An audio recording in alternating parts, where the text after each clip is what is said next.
let me go first. Ito medyo napapanahon na. From Roldan Castro, any lead star.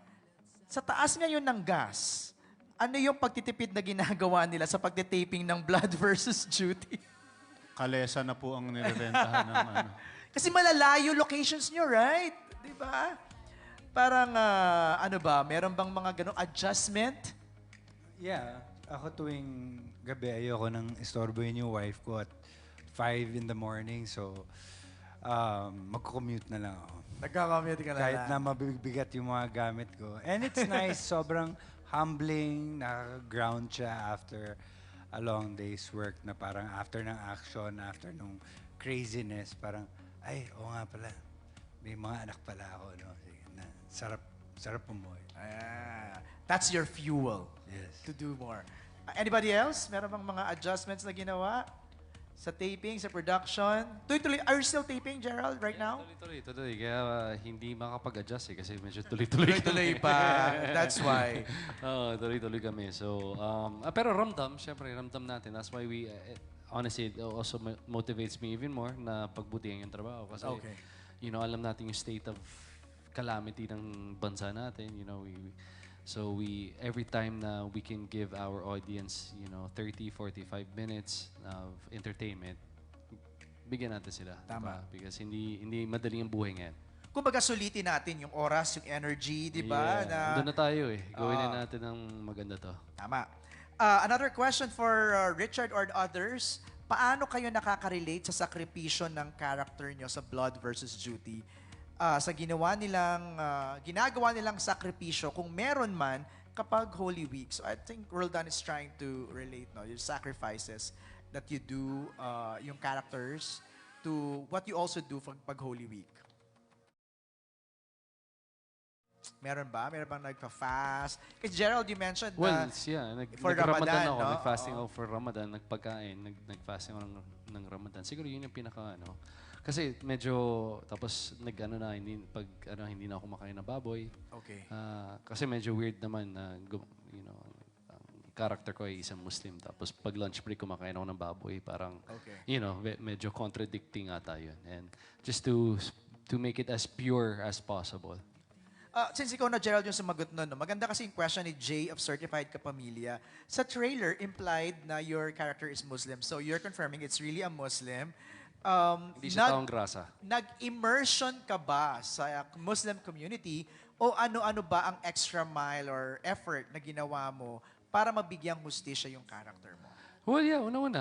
May mga consultant kami, you know, mga imam na may nakusap ako. Tapos meron din ako sa personal time ko, may mga imam ako na taga Maharlika dito sa Philippines, dito sa Taguig na nakipag-meet ako sa kanila just to get more information. But like I said kanina, bata pa lang ako, exposed na ako sa kultura ng Muslim. I've always been fascinated sa Islam and so honestly, nung pinitch po sa akin, alam ng creatives to, unang slide pa lang, nung lumabas yung slide ng presentation, tapos parang nakalagay na isa akong Moro warrior, isa akong Muslim. Alam ko doon pa lang oo na ako eh. And this was coming from Sins of the Father, so medyo exhausted pa ako noon, medyo drained pa ako noon. Pero nung nakita ko yun, sabi ko, wala, alam ko na sarili ko, gagawin ko to. So, dun pa lang. This is really a dream role for me.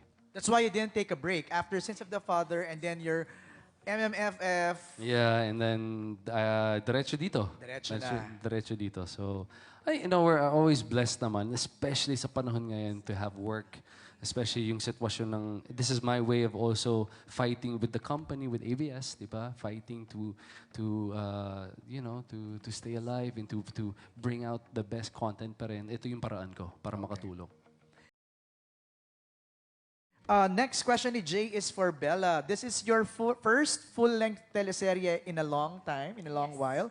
Can you share with us your thoughts about the challenges or excitement about going back to doing a serye? Yeah, it's been 9 years. It's also my first time working with the JRB production like Richard. So, very excited. Different experience. Nakakapanibago kasi syempre pag pelikula, di ba, buo yung kwento pag binigay, yung script buo na. tapos you're filming like 15 to 20 shooting days. So alam mo more or less na after nito, okay, may buhay na ako ulit. So ngayon na may taping na naman, na-realize ko wala na nga pala akong buhay na naman. Pero sinabi mo nung ano, na parang you're so excited to go back. I am. No, diba? I really am. Pero na-realize ko nga, iba ang payoff ng taping. Kasi yung pelikula naman, ang mahirap siguro is yung promo period na, di ba, pag binibenta nyo na yung movie nyo. Ito, ang sarap kanina nung nanonood kami sa Trinoma, kahit yung first 3 days lang, I felt like a fan of the show. Like, I was sitting at the edge of my seat, feeling ko nga naiingayan na si Gerald sa akin. Kasi sabi ko, Gerald, kinikilabutan ako, like Tito Jaime. Then I kept discussing with Tito Jaime na, ang ganda nito, eksenang to, or bakit binaril tong character na to. Sabi ko, teka lang, nabasa ko rin naman yung script part ako ng show, bakit gulat na gulat ako? So, iba yung payoff ng taping, iba yung payoff ng teleserye, kasi you'll see the work daily. So it grows with you, right? And it grows on you also. Like, you start loving the work more and more as you watch it. And I hope, it feels the same for our audience, and the work transcends through the screen. But, syempre, may adjustment from film to TV again. Will we see a different Bella dito? Kasi parang medyo Very different. nasasanay kami Bella dun sa drama, stories, romance, yes, love oo. story. Especially with Special Memory, kakatapos lang. Yes, oo. Na napaka makakalimutin ko doon, no? So, nadadala ko siya dito. And then, very, very different. Without giving away too much, this is the first time I will be seen in this light. Okay. Yeah. Before we go to a surprise, siguro ano yung reaction nyo lang kanina, hearing yung mga palakpakan, reaction sa Trinoma? Baron? Sobrang grateful ako sa mga editors natin, no? Yes! Ang galing. Hindi namin... Team post-production, grabe. Yeah, pati yung post, sobrang galing nyo po. Maraming salamat for making us look good. Special effects, hanep din. Sobra. Sound. Thank you. The sound team, lahat, like post-production team, hindi man namin kayo nakikita palagi on set, kahit palagi kayo nasa aircon, we appreciate you. We appreciate you. Sinead pa nga ni Richard. Joke lang. Tita Susan, what's your reaction kanina while watching it? You weren't there? Tito Jaime, I was, aside from yung kinuwento mo kanina may lumapit sa'yo. No, I was totally engrossed. And as a matter of fact, medyo, may tama talaga, medyo may mabigat. No? Mabigat yung dating sa akin. Lalo na katabi ko si Bella. Puro sinasabi sa Bella, nasistress ako. Yan ang ganyan yan. The whole freaking show. So, pero yun, it was very interesting. It's the first time nakita ko yun. Kasi may mga eksena na, di ba, iba-ibang kumukuha, sabi nga nila. Pero somehow na-stitch together somehow. Nice. And it looks like one movement lang talaga. Cohesive, right?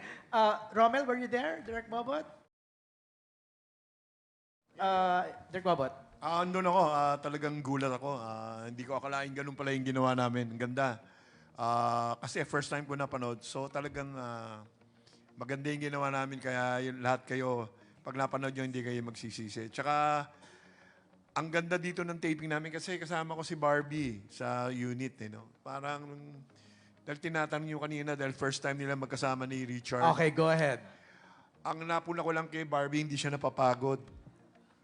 Kasi alas 2 na ng madaling araw, hindi siya napapagod kasi lilipat sa set namin si Richard eh. So, Ayun! hindi siya napapagod talaga. Kaya maganda talaga pala pag gumawa ka ng isang project. Merong alam mo na, para excited sila makita. Di ba? Anong ginagawa, Direct Bobot? Todo mo na. Like sabi ko, ang tagal pa ba? Anong oras na ba? Darating na ako si Richard, direct, darating na. Sige, tatawagan ko na. Okay na. Dahil inihintay na lang namin yung eksena namin with Richard. So, parang kanina gusto ko sumingit, pero natutuwa ako kay Barbie. Talagang yung energy niya, hindi nagbabago eh. Grabe. Kaya, panoorin nyo. Masarap. Saya ng samahan namin. At saka, kina Direk, maraming salamat. Ibang klase si Direk. Pagka ini-explain niya yung nangyayari, talagang andiin niya nung hawak niya sa script. Kasi pag nag-explain sa amin si Direk, naiiyak pa si Direk. Naiiyak talaga sa amin. Kaya Full on, emotions. nakakahiya. Dapat talagang pag-aralan ko itong, parang Right. ganun. So, yun. Lahat kayong nanonood sa amin, Maniwala kayo sa akin, panoorin po nyo to. Kaya hindi kayo Nice. magsisisi. Okay, Barbie, Chard, reaction lang sa shinare ni Direk Bobot na ang energy mo daw ay walang humpay dahil Akala ko reaction dun sa napanood kanina. Hindi. Nag-move on na tayo, Je. Nag-move on na tayo. Chard. Mataas naman talaga energy ko sa lahat, palagi. Ah. Yeah. Minsan napapataas ko yung energy niya, minsan blood pressure. Siya yun. Alright. Okay. Ang tanong na lang, kailan ba ito mapapanood? Wait, meron pa ako. Ay, sorry. Sobrang saya ko Okay. kasi si Mama, umuwi siya, galing Bicol, lumipad siya ng isang araw para lang mapanood with all of us. So, Kanina. sobrang happy ako na napanood siya ng mom ko and sobrang happy yung mom ko. And love na love ko yung mom ko, nandito siya. Yay! Thank you! I love you! She's so proud of you. Super, thank Diba? Okay, Je, Chard, kailan ba ito mapapanood? Ang Blood versus Duty. Ano na po yan? Sa Lunes na po yan. Ay, nahinig pa. Hindi na ba? Yan na, okay. Ano na, pwede na sabihin eh, no? Nasanay na kami nung isang araw eh. So, sa April 6 na po ito. That's next Monday. That's next Monday. O, sa tama ko. Sa, Just right after. April 6. sa Just April right 6. after Easter. Yes. Diba? Tapos April 4 on Netflix. I want. And I want. April 3 sa... April 3 sa 3 sa Netflix. Netflix. April 4. Rewind, sige. rewind. Kayo na lang. Hindi ako na-brief. Hindi. April 3, Basta April 6 po yung airing natin. That's And right. April 3 will be on Netflix. Netflix. April 4, I I want. So Want. wala po tayong dahilan para hindi manood. That's right. If you're looking for something to watch on while taking a break or habang kayo ay nagbabakasyon, di ba? So, Blood versus Judy, April 3 on Netflix, April 4 on I Want, and April 6 sa All TV2, A to Z, Kapamilya Online Live, and Kapamilya Channel. Ang tanong ng lahat, anong bang time slot nito? Yan na, Yun. big reveal. That's the big question. Kami po ang papalit sa... Hindi. Okay. Actually, yan din po tinatanong namin. Meron Ano nga tayong ba? panonoorin. Kapalit sa TV Patrol. Hoy, wag naman, Baron. Magla-live kami mamaya. Gusto mo bang i-cancel ko? Charot. Kami Okay. na po ang papalit sa TV Patrol. Hoy, saka pa chart. Okay, panoorin natin to. We have the surprise right here.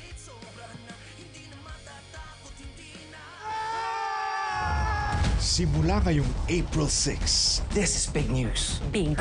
dadanak ang tensyon. Patuloy ang pagtaas ng gun-related violence at crime. Hindi pa rin tumitigil ang sindikato sa pagbabagsak ng mga armas sa dagat na malapit sa atin. Parang may mali. Magsisimula na ang teleseryeng gigising sa kamalayan mo gabi-gabi. Payapa kami namumuhay dito, pero ginugulo niyo kami!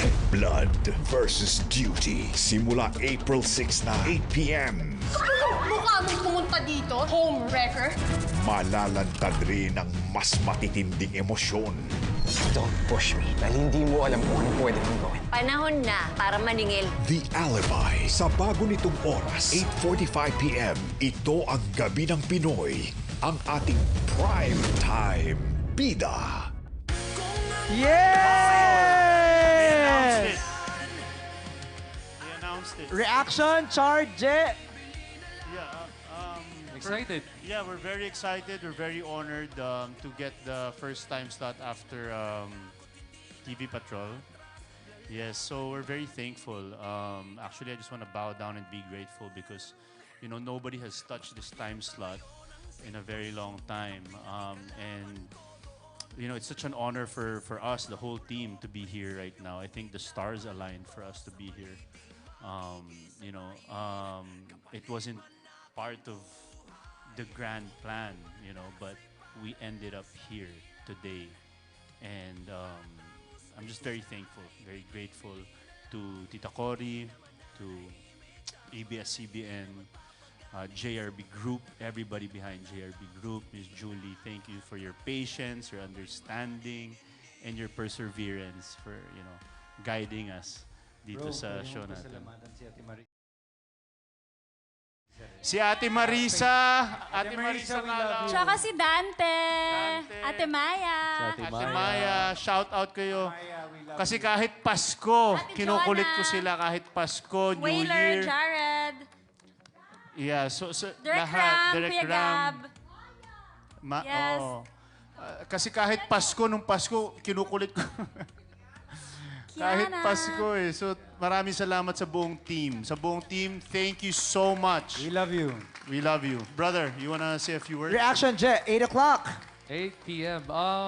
You know, honestly, so sobrang naniniwala ako sa produkto kahit saan po kami ilagay. You know, I'm very blessed just to be part of this project, and excited ako na may ikwento namin yung mensahe ng proyektong ito. Pinaghirapan po ng maraming tao. And just by seeing this and alam na po natin yung time slot, it motivates me even more para pagbutihan palalo. Kasi now the responsibility is even bigger. At I'm really I'm the kind of person who takes challenges straight on. So, and I wouldn't do it without this team. So, sobrang happy at excited. Sana po ay abangan nyo Blood versus Judy, April 6, 8 p.m. po yan. Alright. So ano ang mga challenges ng 8 p.m. time slot? Ang challenges alam ko niyan. na to. Alam ko na kung saan pupunta to. Ano?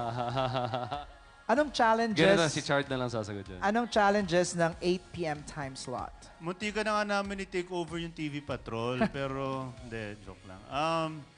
Hindi, syempre maraming challenges dyan dahil you're going to spearhead the prime time. You know, you're going to Kick it off. kick diba? it off, kickstart it, you know, ignite it. And Nice. that's our game plan here. Yeah, and hopefully magustuhan po ng audience natin. Subaybayan po ninyo simula umpisa. Para sa inyo po yan. We are excited. Palakpakan natin the cast of Blood versus Judy. Let's have a group photo, please.